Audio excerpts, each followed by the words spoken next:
In this video, we are going to set unique value symbology to our Park Trails feature layer in ArcGIS Online using the ArcGIS API for Python. So open up the generate render.py script from the Symbology folder. In this video, we are going to do three things. First of all, we're going to call the generate renderer method for a feature layer object. And this generate renderer method will return the dictionary that depicts unique symbology for a feature layer. And we're going to use our Park Trails feature layer that has a Trails type field that has a domain where the options are out and back, loop, and connector. We're first going to print the dictionary return to screen.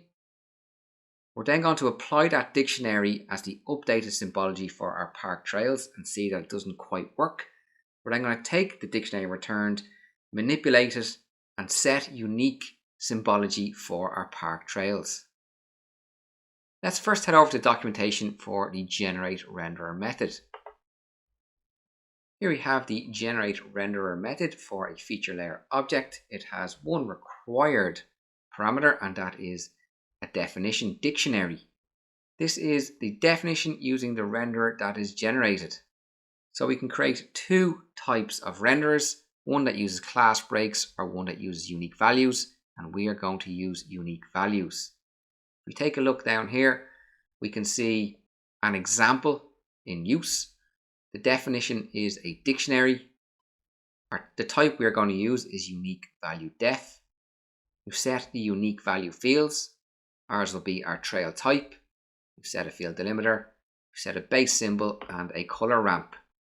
And a JSON dictionary is returned. Now if I scroll back up a little, we can see this classification objects link here. I'm going to click into this link. Here we have details for class breaks and also for our unique value renderer. And this is just similar to what we saw in the example in the documentation where we set the type, unique value fields and the field delimiter. And the base symbol and color ramp are optional. Now we are going to see what returned isn't quite right. And we're going to have to manipulate it to make it right. So let's head back to our Python script and check it out. So let's generate a renderer for unique values and then apply that renderer to our Park Trails feature layer. We first access ArcGIS Online using the GIS class and supplying in the home string. We'll assign our GIS object to a variable called AGOL. We're going to use our GIS object and the content manager get method supplying in our feature service ID. The get method will return an item object that we assign to a variable called item. We are only interested in our Park Trails feature layer. The item object layers property will return a list of feature layer objects, and we're interested in the second feature layer object of that list that will assign to a variable called FL. Just like we saw in the documentation example, we are going to create a dictionary. We're going to name it renderer def. Here we're setting the type to be unique value def. The unique value fields we're setting to be our trail type field. This contains the domain where it can be out and back, loop or connector. We'll keep the field delimiter as comma. We'll set a base symbol to Esri simple line symbol, and it is solid with a width of 2, and then we'll apply a color ramp. So we have a from RGB and alpha to a 2 color RGB and alpha. Now we're going to call our generate renderer for our feature layer. Here we call our feature layer object and the generate renderer method, supplying in our renderer def above as the definition parameter. We're going to print the JSON dictionary returned, so we're assigning the calling of the generate renderer to a variable called symdef, and we'll print that symdef to screen. So let me run this script as is. Our script is complete, so let's take a look what was returned. Our JSON dictionary was returned. The type is unique value. Our field 1 is a trail type. There's no field 2 or field 3 set, and the delimiter is the comma. We have a default symbol of none and a default label of all other values. Then we have our unique value infos. The first value is the connector. It has a count of 2. That means there are 2 connector trails in our data set, and the label is connector. There's no description, and the symbol is a simple line symbol that is solid It has a color of this RGBA and a width of 2. And we can see the same for our loop and for our out and back. We are now going to take this JSON dictionary and apply it as a symbology for our park trails feature layer. So I'm going to comment out where I'm printing what is returned from the generate renderer below. And we are going to create our update dictionary.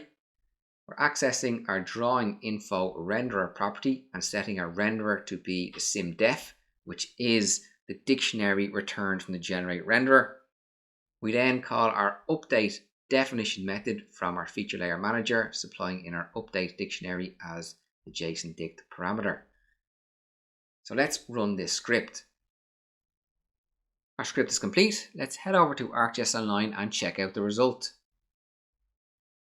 Here we can see the current state of our park trails. It is a dashed black line, and you can see that over here on the left in the legend.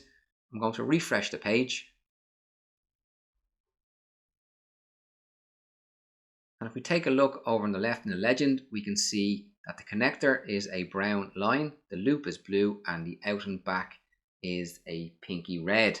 And if I zoom in, we can see each of those lines.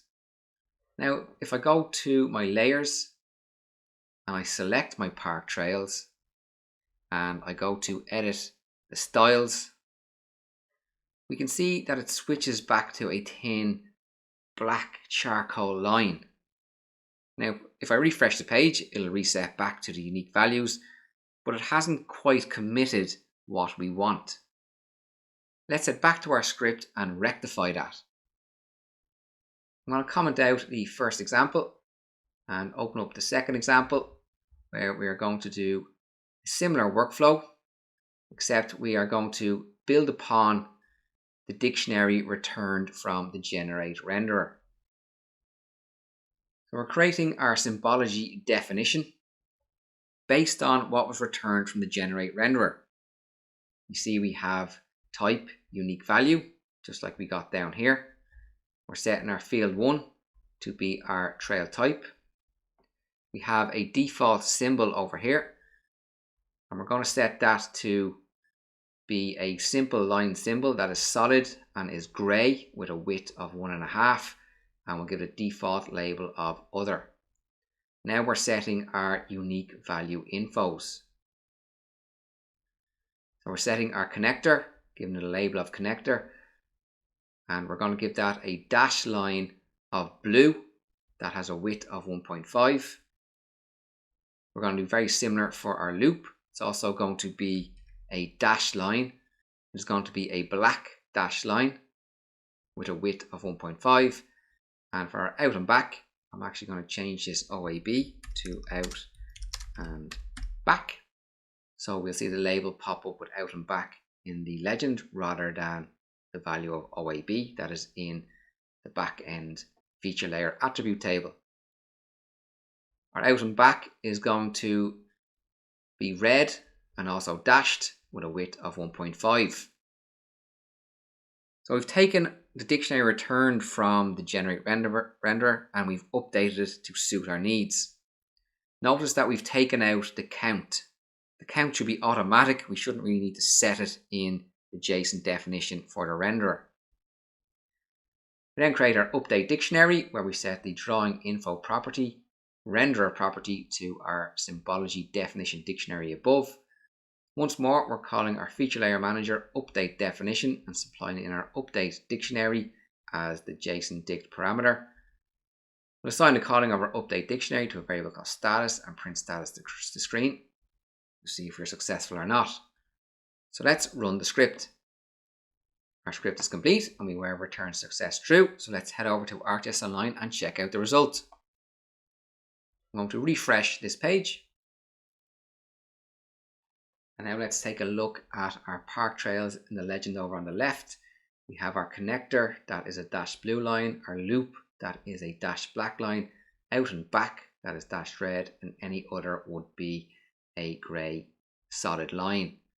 Now when I go to the layers and click on park trails and go to styles, We see we have our type unique symbols. I can click in there and I could alter that manually if I want to. We can see that the counts are automatically set.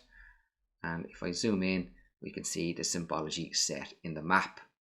So we've successfully used the ArcGIS API for Python to create unique value symbols for our park trails.